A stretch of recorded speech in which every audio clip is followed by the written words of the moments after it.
ইল্লা মান শাআল্লাহ, ইল্লা মান শাআল্লাহ। এর বাংলা অর্থ হচ্ছে আল্লাহ যাকে চাইবেন, আল্লাহ যাকে চাইবেন মানে সবাই ধ্বংস হবে, আল্লাহ যাকে চাইবেন সে হবে না। তার মানে নিশ্চয়ই আল্লাহ কাউকেও চাইবেন, সেই চাওয়াটাকে বিভিন্ন তাফসীর এসেছে চারজন ফেরেশতা, কেউ বলছে আরশ ধরে আছে আটজন ফেরেশতা। বিশ্বস্ত সহিহ সনদ সূত্রে যে তাফসীরটা পাওয়া গেছে সেটা হচ্ছে একজন নবী ধ্বংস হবেন না, তিনি বেহুশ হবেন না।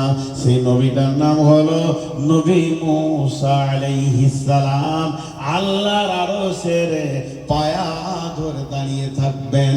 কতদিন কতদিন কত রাত কত মাস দাঁড়িয়ে থাকবেন তার তাফসীর হচ্ছে 40 বছর দাঁড়িয়ে থাকবেন।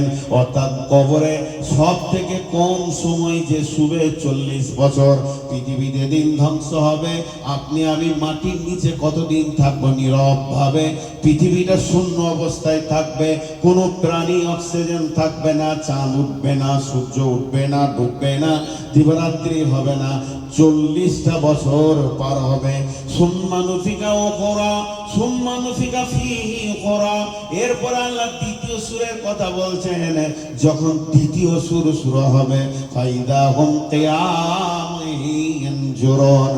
যখন পাদুলি পোকাগুলো পিপুলিকার পর হলে যখন ভুর ভুর ভুর ভুর ভুর ভুর করে বের হয় মাটি থেকে, ওইভাবে দ্বিতীয় সূর ফুঁকলে সমস্ত মানুষ মাটি ছেড়ে কবর থেকে উঠবে। এক নম্বরে উঠবে প্রথম নম্বরে যিনি সর্বপ্রথম উঠবেন কিয়ামতের ময়দানে, সকলে মহব্বতের সঙ্গে নামটা লিখো, তিনি হচ্ছেন নবী মুহাম্মদুর রাসূলুল্লাহ সাল্লাল্লাহু আলাইহি ওয়াসাল্লাম। তারপরে গারকুল বাকিওয়ালারা উঠবে। এই উঠতে উঠতে সারা বিশ্বের মানুষ উঠবে। ফাইদা হুম কিয়ামুন ইয়ানজুরুন। উঠে চারিদিকে তাকাবে সবাই, বাড়ি নাই, ঘর নাই, কিছুই নাই, শুধু মানুষ আর মানুষ। কি ব্যাপার, জিন আর গরু ছাগল নাই, গাছপালা নাই, চা বাগান নাই, নাই তো অট্টালিকা, আর সেই ঘরটা কই, কিছুই নাই।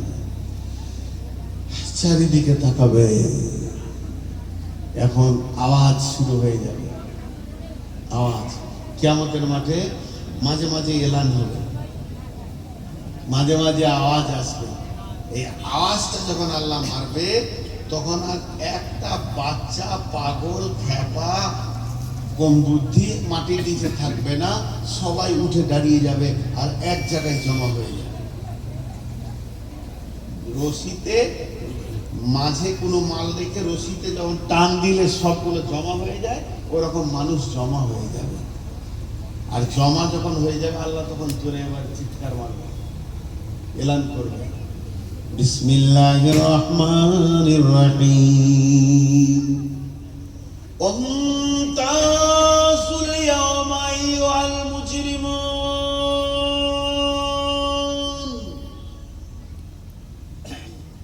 এটা সূরা ইয়াসিনের আয়াত।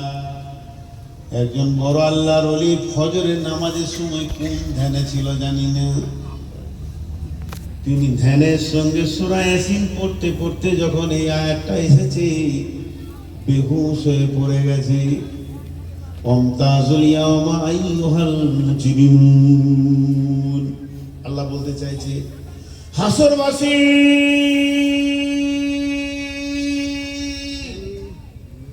বেঈমান তোমরা যারা আছো, ইমানদারদের ভিতরে লুকিয়ে এক্ষুনি তোমরা বেঈমান ইমানদারদের কাছ থেকে বেরিয়ে আলাদা হয়ে যাও। আমি বললাম আল্লাহ সব করে কিছুই করতে হয় না, খালি হুকুমটা হলেই হয়ে যায়। যেমন মা বোনেরা গরম খোলাতে ভুট্টা দিলে ভুট্টা ফুটতে ফুটতে ধুম করে বাইরে বেরিয়ে চলে যায়, ওইভাবে বেঈমানরা বেরিয়ে চলে যাবে আর বেঈমানরা থাকবে না। রব্বুল আলামিন তারপরে এবার শুরু করবেন বিচার নিসাব। এবার আল্লাহ বিচার হয়ে গেল, ফেরেশতারা আবার একটা দল ঘুরবে। ফেরেশতারা বলবে আইনাল উলুল আলবাব, আইনাল উলুল আলবাব, আইনা লুলুল আলবাব। এর আবার গোটা ময়দানকে কাঁপাবে। জ্ঞানী ব্যক্তিরা কোথায় আছো? জ্ঞানী ব্যক্তিরা কোথায় আছো? ও জ্ঞানী ব্যক্তি, তোমরা কোথায় আছো? চলো, তোমাদেরকে বিনা হিসাবে জান্নাতে দেওয়া হবে। বিশ্বনবী প্রথমে জান্নাতের গেট খুলবেন, জান্নাতে তিনি যাবেন, তারপরে সাফাতের ডিউটি নিয়ে তিনি আবার কিয়ামতের ময়দানে আসবেন। আল্লাহর নবী কিয়ামতের ময়দানে মানুষের জন্য শাফাত করবেন। কিন্তু জ্ঞানী ব্যক্তিদেরকে যখন ডাকবে, আমি নূর মোহাম্মদ জি বলবো, আমি তো আন্তর্জাতিক মানে বক্তা ছিলাম, আমাকে খুঁজছেন নাকি? ভাগ ভাগ তু ভাগ, আমাকে নিবে না। কেউ বলবে আমি সাইকুল হাদিস ছিলাম, কেউ বলবে আমি প্রিন্সিপাল ছিলাম, কেউ বলবে আমি জজ ছিলাম, কেউ বলবে আমি ডাক্তার ছিলাম। সবারই মুখে লাত মেরে তেরে দিবে, তোদেরকে দরকার নাই। তাহলে জ্ঞানী ব্যক্তিকে তোমরা কাকে খুঁজো? বিসমিল্লাহির রহমানির রহিম।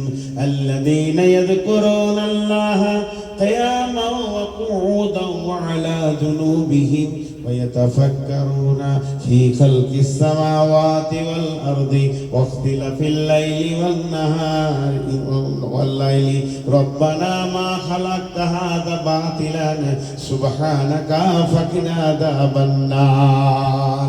হে বিশ্ববাসী, হাসর বসে শুনে নাও, আল্লাহ কাদেরকে জ্ঞানী বলছেন? যারা দাঁড়িয়ে দাঁড়িয়ে, বসে বসে, শুয়ে শুয়ে সবসময় আল্লাহকে ডেকেছে, আল্লাহর প্রেমিক ছিল, আল্লাহর পাগল ছিল। এই লোকগুলো হলো আজকের দিনে জ্ঞানী। পৃথিবীর মানুষ যাদেরকে হেয় প্রতিপূর্ণতা দেখেছে, আজকের দিনে তারা জ্ঞানী হয়ে একদম উঁচু শির করে থাকবে। সকলে জোরে বলেন সুবহানাল্লাহ। আরো জোরে সাউন্ড শুনতে চাইছি, সবাই মুখ খুলেন আল্লাহর গোলাম। একবার জ্ঞানীর পরিচয়টি দিই, সুবহানাল্লাহ, আলহামদুলিল্লাহ, ওয়া লা ইলাহা ইল্লাল্লাহ। জোরে বলেন লা ইলাহা ইল্লাল্লাহ। এরা হলো জ্ঞানী। দুনিয়াতে বসে আছে চুপচাপ, সুবহানাল্লাহ, আলহামদুলিল্লাহ, লা ইলাহা ইল্লাল্লাহ। বিসমিল্লাহ বলে চা খেয়েছে, আলহামদুলিল্লাহ বলছে, ইয়ার মুখে আল্লাহর নাম বাদ নাই। এক গ্লাস পানি খেলো, আলহামদুলিল্লাহ, বিসমিল্লাহ, সুবহানাল্লাহ, আলহামদুলিল্লাহ, ওয়া লা ইলাহা ইল্লাল্লাহ। এরা হলো জ্ঞানী। রিমঝিমাঝিম বৃষ্টি ঝরে মধুর তানে গাহিয়া, বলে লা ইলাহা ইল্লাল্লাহ। এরা পাগল, এরা কিছুই বুঝে না। ওকে জিজ্ঞেস করছে আজকে কি বার, তো ওর হুঁশই নেই। আল্লাহ লা ইলাহা ইল্লাল্লাহ। এদেরকে কিয়ামতের মাঠে খুঁজে খুঁজে বের করা হবে। এবার আল্লাহ তাবারাক ওয়া তাআলা একটার পর একটা কিয়ামতের মাঠে এলান হবে। এবার আল্লাহ এলান করবেন, কি এলান করবেন? ওয়াউজিয়াল কিতাব ওয়াজিয়া বিন-নাবিয়িনা ওয়াশ-শুহাদা বাইনাহুম বিল হাক্কি ওয়া হুম লা ইউযলামুন।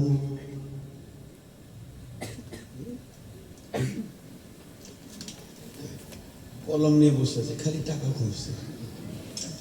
মনে মনে ভাবছে কে দিবে রে, কে দিবে রে।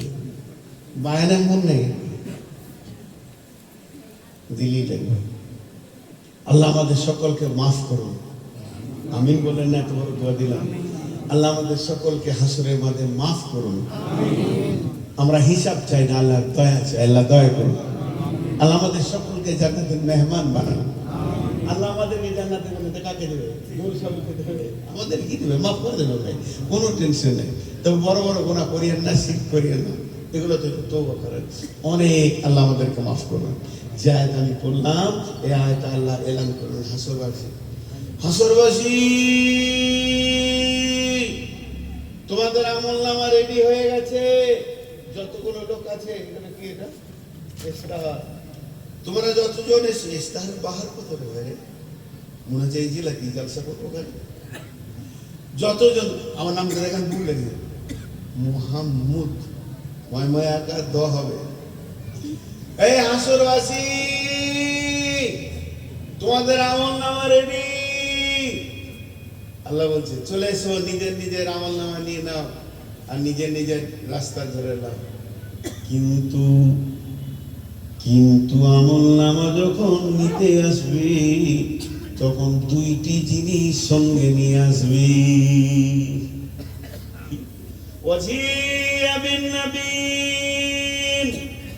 তুমি যে নবীর উম্মত সেই নবীকে সঙ্গে করে নিয়ে আসবে, নাইলে আমল নামা পাবে না। ওয়াশুহাদা, তুমি যে আমল করেছো দুনিয়াতে তার সাক্ষীটাকেও নিয়ে আসবে। একদিকে নিয়ে আসবে নবীকে, অন্যদিকে নিয়ে আসবে সাক্ষীকে। দুজনকে যখন নিয়ে আসবে আমি আল্লাহ তোমার আর সার্টিফিকেটটা তোমার হাতে দিয়ে দিব, আর তুমি হাসতে হাসতে জান্নাতে চলে যাবি। যারা জাহান্নামী, যাদের অনেক হিসাব বাকি আছে, জাহান্নাম যাবে, এরা তো আর ভয়ে নবীকে খুঁজেও পাবে না, নবীর কাছে যাবে না, নবীর সামনে দাঁড়াতে পারবে না। তার কারণ হচ্ছে শুনেলেন, কিয়ামতের ময়দানে বিশ্ব নবীর জীবনে কাউকে ধুমকে দেয়নি। বিশ্ব নবীর ঘরে ইহুদি নাসারা পর্যন্ত নিমন্ত্রণ আমন্ত্রণ পেয়েছে, খেয়েছে। আল্লাহ নবী এত ভালো ছিলেন, কাউকে ধুমকে কোনোদিন তেরে দেননি। কিন্তু হাজে কাউসারের দিন তিনি তেরে দেবেন। সোহকান সোহকান লিমান গায়রা মিন দীনি, সোহকান সোহকান লিমান বাদদালা মিন দীনি, এই বলে আল্লাহ রাসূল তেরে দেবেন। কঠিন কিয়ামতের দিনটা এত জটিল হবে, ওই দিন তেরে দেবে। তাই আমল নামা নিয়ে আসতে বলা হয়েছে।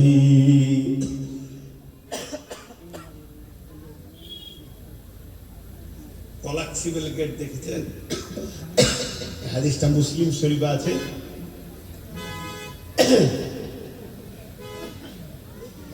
এখন তো অনলাইনে পাসপোর্ট হয়, আগেকার যুগে ছিল আপনার ফর্ম নিজে কলকাতায় জমা দিতে হতো। আপনাদের শিলিগুড়িতে আছে কিনে জানি না, অনেক আগেকার কথা বলছি। যে জানলাতে জমা দিতাম ও ভিতরে আছে, আমি বাইরে আছি। আর যদি বলতো যে এই লেখাটা ভুল, আর দ্বিতীয়বার ফর্ম দেওয়া যেত না, ঘুরে ঘর। আর দুদিকে দুটো পুলিশ আছে, ঠেলে সরিত, চল তুমি চল, সিরিয়াল দিয়ে দিত অন্যজনকে।